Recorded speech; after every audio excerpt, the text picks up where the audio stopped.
when I was 12 years old. We lived in a really old house. It was at least 200 years old, and there were rumors that it was haunted. One night, as I was lying in bed, my mother came into my room. At least I thought it was my mother. The room was dark and the only light was coming from the hallway. Instead of saying goodnight, she started to tell me a weird and disturbing story about how a demon once came to a 12-year-old girl. She said the demon came at night, crawled up next to the girl and began growling in her left ear. She told me that the girl said a prayer over and over, and the demon eventually went away.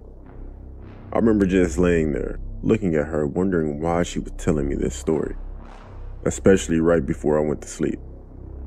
She was really freaking me out, honestly. Eventually, she finished the story and got up, and she left without saying anything more. I laid there in the darkness, trying to figure out why my mom would say those things. I tried to get it out of my mind and concentrated on getting comfortable and falling asleep.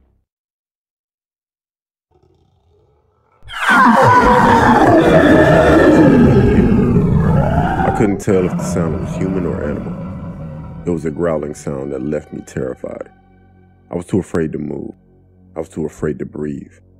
I was paralyzed by fear. I wanted to scream, but I was afraid of what might have happened.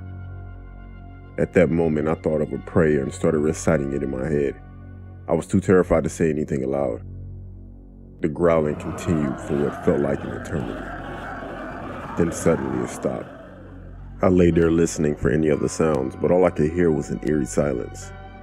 I was awake all night until the sun came up. The next morning, I asked my mother about the story she told me.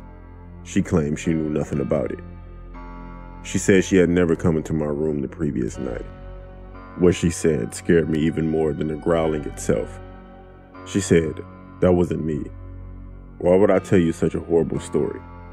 Why would I scare you like that before bedtime?"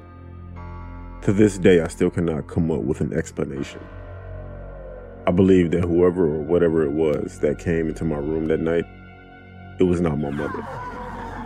I think it was her doppelganger or a protective spirit disguised as her, trying to warn me of what was about to happen, trying to tell me how to save myself from a possible demon that was about to come for me. Or whoever it was, thank you.